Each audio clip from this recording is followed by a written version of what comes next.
Imagine you are running for your life. Not from something you can see, not from a person you can identify. You are running from a threat that has suddenly, inexplicably, ignited inside your own mind. A terror so absolute it overrides every human instinct except one: flight. A security camera is watching. It sees a young man, athletic, a backpack bouncing on his shoulders. He sprints through the sterile corridors of an airport terminal. He doesn't look back. He doesn't hesitate. The automatic doors slide open, swallowing him into the light of a July afternoon. He crosses a road. He jumps a fence. And then, he enters the trees. A vast, indifferent landscape of sunflowers and dense Bulgarian forest stretches before him. The camera's gaze stops at the tree line. But he does not. One moment, he is a person with a name, a history, a return ticket clutched in his hand. The next, he is a ghost in the machine, a flicker of frantic motion preserved on a hard drive, vanishing into a silence that has never been broken. The forest holds its breath, and the secret it swallowed on that summer day remains perfectly, terrifyingly still.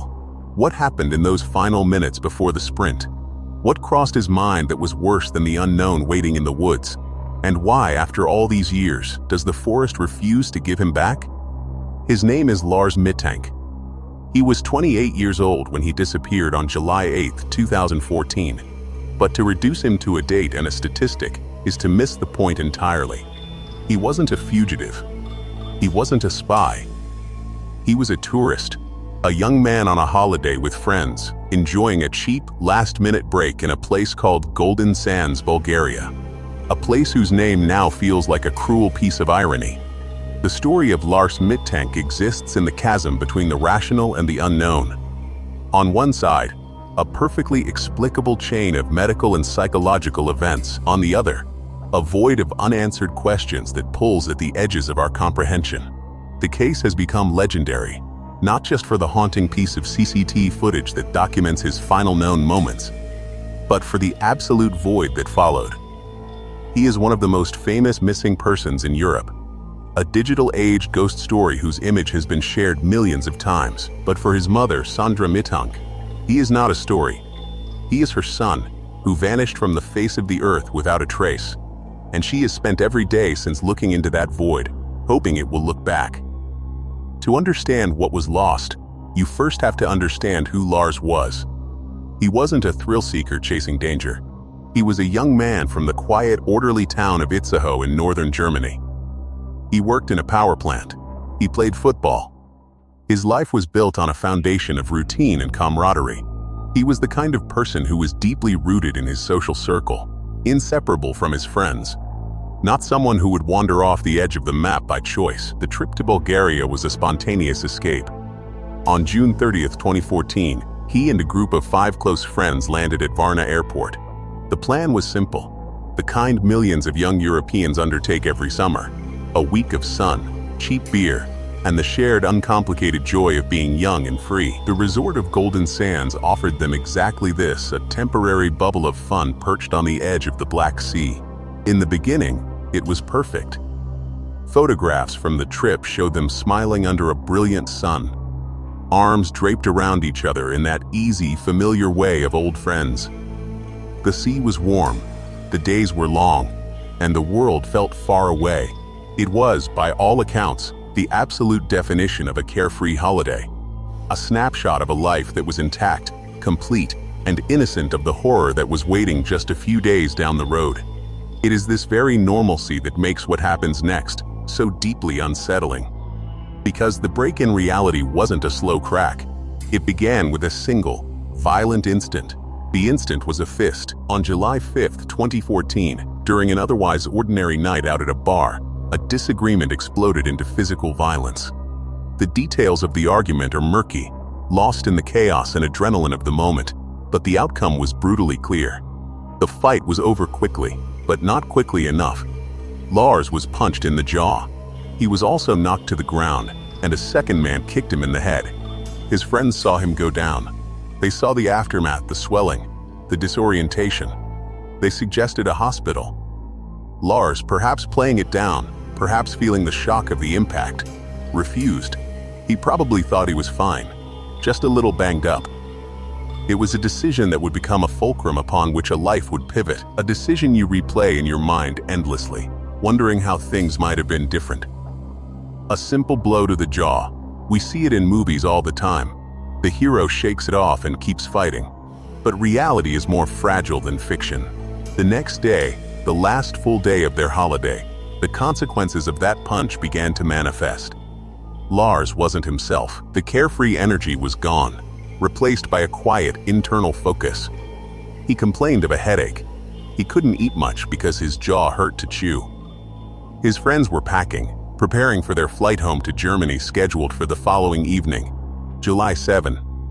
They saw his quietness as a natural result of the fight and the injury. They could not have known they were watching him beginning a psychological descent that would rapidly accelerate beyond anyone's control. The flight back was just a day away.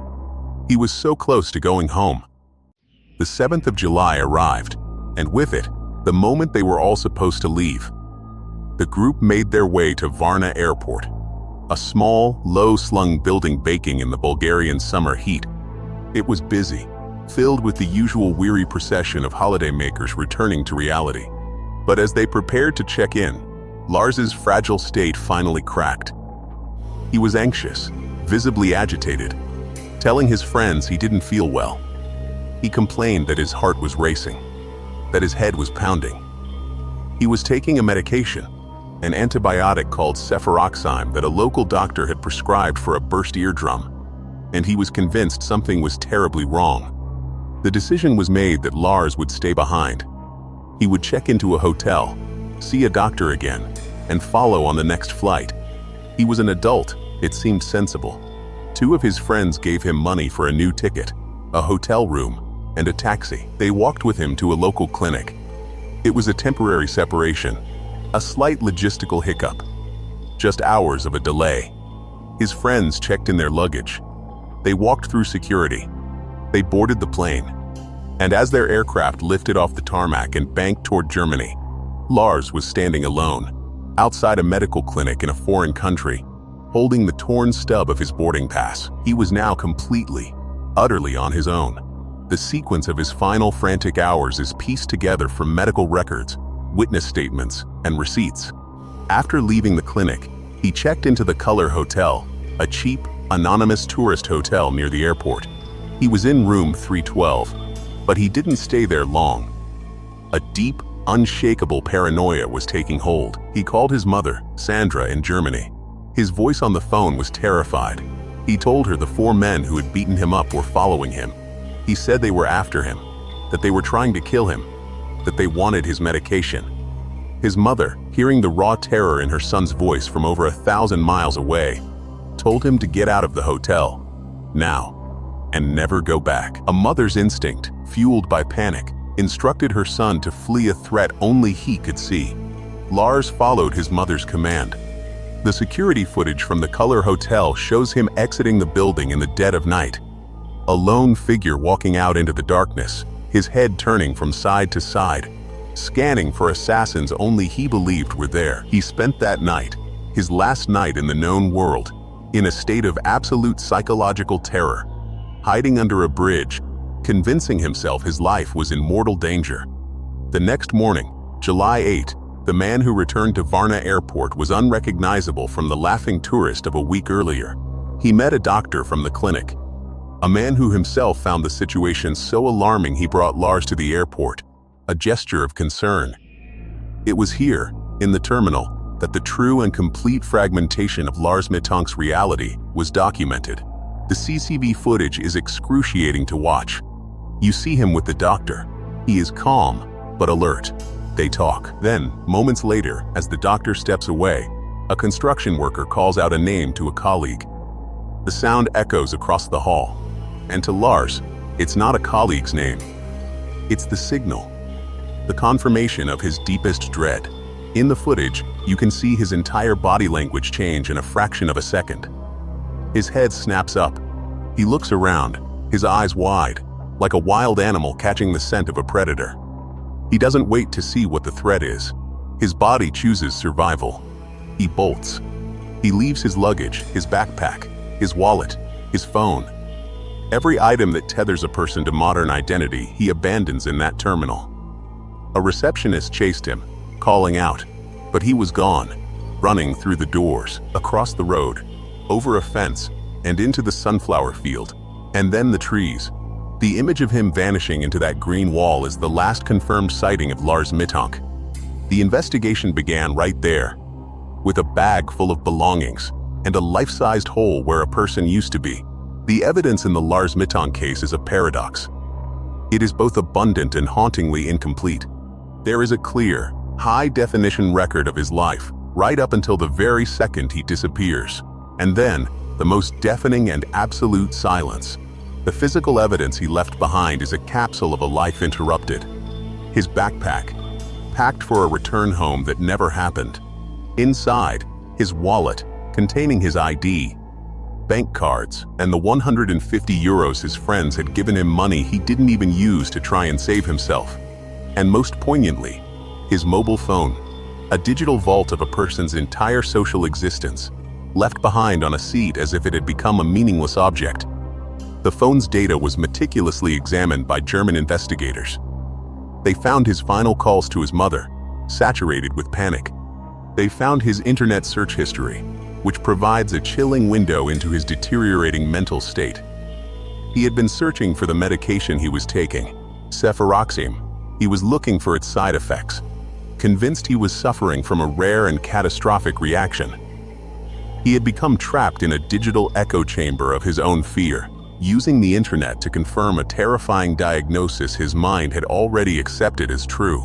But the phone revealed no secret enemies, no hidden threats, no logical reason for a hit squad to be chasing a tourist from Itzehoe. Then, there is the land itself. A vast area of forest, farmland, and national parkland stretching inland from Varna Airport. A landscape of deep ravines, thick undergrowth, and wild animals.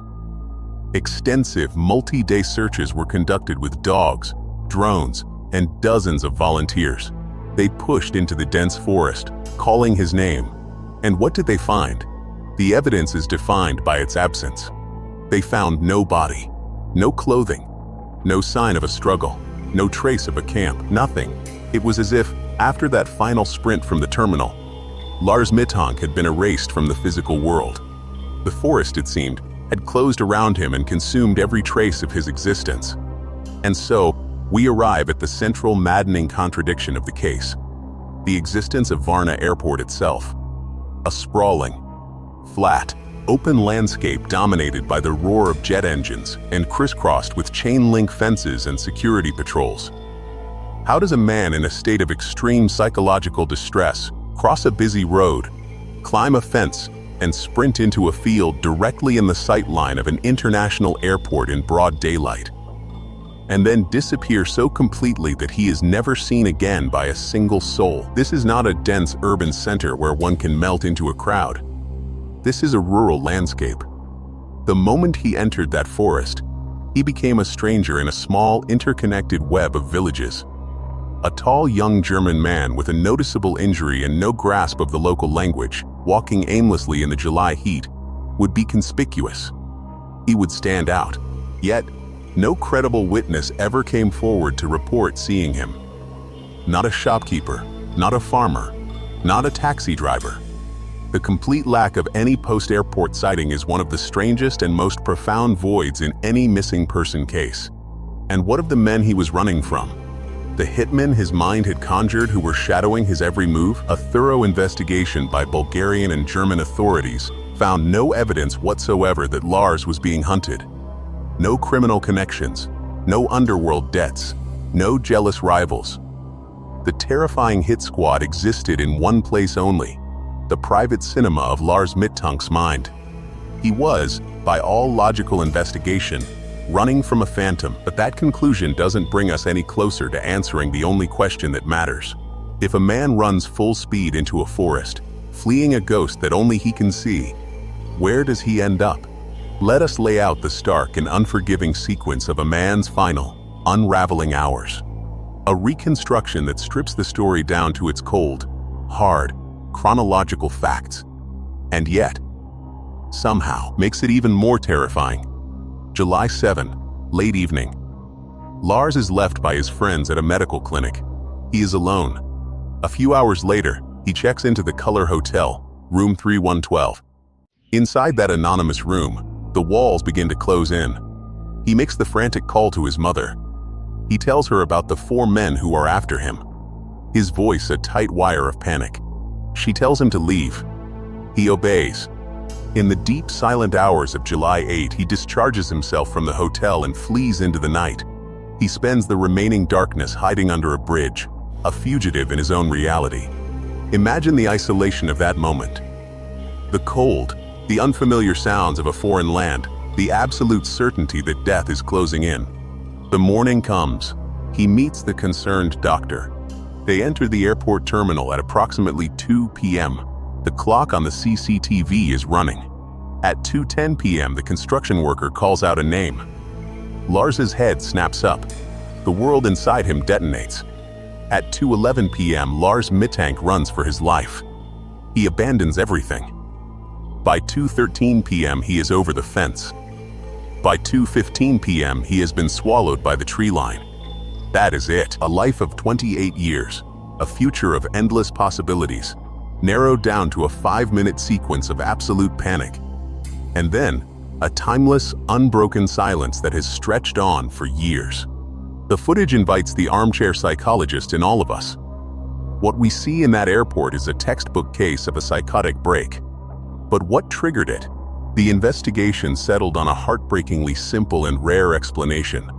A severe adverse reaction to the medication he was taking. Cefuroxime, the antibiotic prescribed for his ear, is from the cephalosporin family. It is generally safe, but it carries a rare black box warning for a catastrophic side effect, acute psychosis. In a minuscule percentage of patients, especially those who may have suffered a recent traumatic brain injury, like a kick to the head, the drug can cross the blood-brain barrier and trigger a cascade of hallucinations, paranoia, and a complete detachment from reality. This wasn't a gradual descent into mental illness. This was a biological lightning strike, a chemical misfire in the brain that rebuilt the world around him into a landscape of mortal terror. The men chasing him were not a memory of a bar fight. They were a waking nightmare, a vivid, undeniable hallucination broadcast directly into his consciousness. This would mean his flight was not an act of guilt or a calculated escape. It was a pure, primal survival reflex. His rational brain, the part that knew his name and could recognize a friend's face, was completely hijacked by a limbic system screaming a single overriding command: run. He was no longer Lars Mittank. He was a vessel of fear, operating on pure instinct. This theory gives a clinical name to his torment, but it also reveals the true horror of his disappearance. If he was locked in a state of psychotic terror, what kind of decisions would he make in the wilderness? What kind of dangers would he run towards while he thought he was running away from others? The psychotic episode is the official, most medically sound theory. But an unsolved mystery never has just one door. Other paths of speculation lead into the dark, and they must be explored. The first is the theory of voluntary disappearance. Did Lars, in a moment of lucid clarity or persistent delusion, decide to never go back? Could he have survived in the forest, crossed a border, and started a new, off-the-grid life as an anonymous wanderer in the vastness of Eastern Europe? The idea feels almost romantic, a man shedding his skin and choosing oblivion. But it shatters against the hard rock of reality. No money was taken, no plan was made. He was a person deeply connected to his mother and his friends, not a secretive loner. And in a hyper-surveilled world, completely vanishing without a single digital footprint or a moment on a CCTV camera is a logistical near impossibility. This theory is less likely, but its faint possibility is its own kind of torment for a family left behind. The second, darker theory is foul play. It posits that while Lars's paranoia was a delusion, it made him acutely vulnerable. A frantic, confused, injured young foreigner, carrying no identification, stumbling through rural Bulgaria, would be the perfect target for predation. Did he encounter the wrong person? Someone who saw an opportunity and exploited it? The theory is compelling in its brutal simplicity, but it is supported by no evidence. There's no crime scene, no body, no suspect. It remains a dark shadow in the corner of the case, a terrifying possibility that cannot be disproven, but offers no solid ground to stand on. The most disturbing possibility, but there is a theory that neither confirms nor denies foul play or accident. And it is, by far, the most psychologically disturbing possibility of all. It's the theory that sits in the silence between the frames of the CCTV footage. It is the possibility that the footage shows everything, and yet, we can't see it. Lars Mittank was terrified of a hit squad. He ran into the forest to escape an assassination. Now imagine that after his adrenaline faded and exhaustion overtook him, the psychosis did not just vanish. It transformed. The forest itself could have become his sanctuary, the one place his hunters couldn't find him. What if he survived? For days, or even weeks, a silent phantom moving through the trees, drinking from streams, hiding from every human sound? He would hear the search parties calling his name. But in his mind, their voices wouldn't sound like rescue. They would sound like a trap. He would hear his name and see not a volunteer, but a killer wearing a mask of kindness. This means the searches may have failed not because he was dead, but because he was actively, intelligently hiding from them. He would have burrowed deeper and deeper into the wild, hugging the shadows, a ghost evading the living. If this is the case, the central tragedy shifts. He didn't vanish because he was killed. He vanished because the very thing that was meant to save him human contact had become the object of his ultimate terror. His final days would have been spent in a self-imposed exile, a prison built by his own shattered mind, dying alone, convinced he had outsmarted his executioners. It is a thought almost too sad to hold. And so we are left with the questions. The sharp, persistent, unanswerable questions that cut through the silence and refuse to let go. The first is a matter of physical evidence. How can a human body vanish so completely? A forest is an ecosystem of relentless consumption. Insects, scavengers, bacteria, and the acidic soil itself are nature's perfect cleanup crew. A body hidden in a deep ravine, under thick brush, or in a body of water can be reduced to scattered, unrecognizable remains in a shockingly short amount of time. The fact that nothing was found is not, from a forensic ecology standpoint, a definitive sign of foul play. It is a tragic sign of a world that reclaims its own with terrible efficiency. The forest knows where he is. It just isn't speaking in a language we can understand. The second question is more philosophical, but no less urgent. What did Lars see in the final moments before he ran? In the footage, we see him react to a sound, the construction worker's voice. But in his mind, what was the shape of that hallucination? Did he see a gun? A knife? Did a friendly face in the crowd suddenly contort into a demonic mask? The most terrifying horror is the one you cannot see. The private screening of a nightmare playing out behind another person's eyes. We can watch the footage 1,000 times and still be no closer to experiencing the unique, personalized hell that chased him out of that door and into oblivion. The story of Lars Mittank is a deeply modern tragedy. It's a story framed by technology, the cold, unblinking eye of a security camera that showed us everything and nothing at all. It's a mystery that has spawned endless online debate and theories. A digital campfire story that risks obscuring the simple, human truth at its center. For his mother Sandra, this isn't a puzzle to be solved. It's an open wound. Her long fight to find her son, a fight that has taken her to Bulgaria time and time again, is a testament to a love that a psychotic break could not erase, and a forest cannot bury. She doesn't have the luxury of finding the mystery fascinating. She carries the crushing weight of not knowing, an ambiguity that is a pain far deeper than grief itself. This case endures because it preys on a fundamental human fear. The fear that reality can suddenly shatter, that the world we trust can be rewritten in an instant by a faulty line of code in our own biology. It's the terror of losing your mind, of becoming a stranger to yourself and making an irreversible decision in the grip of a reality that no one else can see. One moment you are a son, a friend, a tourist with a return ticket. The next, you are a shadow sprinting away from everything you ever knew, into a silence that will outlast us all. The Varna Airport terminal is still there. The automatic doors still slide open with a soft hiss. The hot Bulgarian sun still beats down on the tarmac and the road outside. The sunflower field still bursts into brilliant yellow each July, a vibrant golden sea rippling in the warm breeze. And just beyond it, the forest endures, dark and green and indifferent. Lars Mittank ran into that forest over a decade ago. And in a way, he is still running. He exists now in a superposition of states, forever alive in the logic of the footage, forever frozen in that final frame. The forest holds its secret with a terrible stoic silence. It has not given him back. It may never give him back. And so we are left with the image. A young man, a backpack, a sprint, a man who ran from a world he could no longer trust, into an embrace that has never let go.